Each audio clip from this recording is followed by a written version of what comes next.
Today we're making one of my favorite pasta dishes, and yes, we're making it without cream and without bacon. Hey everybody, Johan Magnusson here, Big Swede Barbecue, and today we're making my authentic pasta carbonara.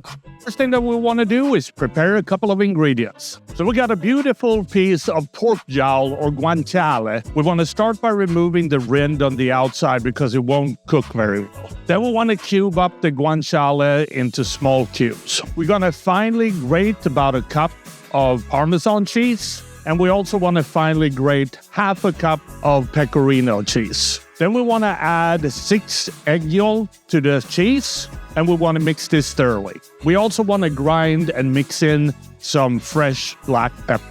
All the ingredients are now ready, so let's get to cooking. We're going to heat up a pan over medium-high heat. Then we're going to add the cubed guanciale. You want to cook this until crispy on all sides. You want to remove all the fat from the pan and reserve for later. And then we want to set aside the guanciale. We want to richly salt the pan of water and heat up. Then we're going to add the pasta.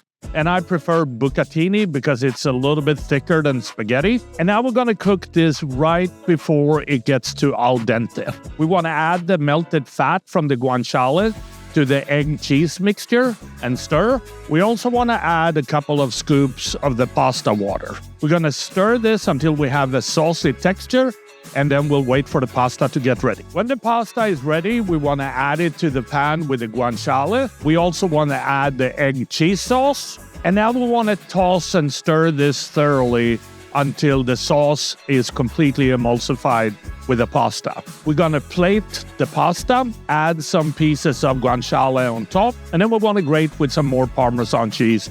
And then this pasta carbonara is ready to serve. And that is how I make my authentic pasta carbonara. And I think the only thing left to do is to try this and see what it tastes like. So here we go.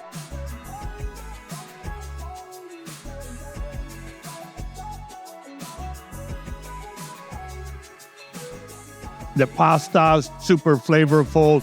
You got the crispiness of the guanciale.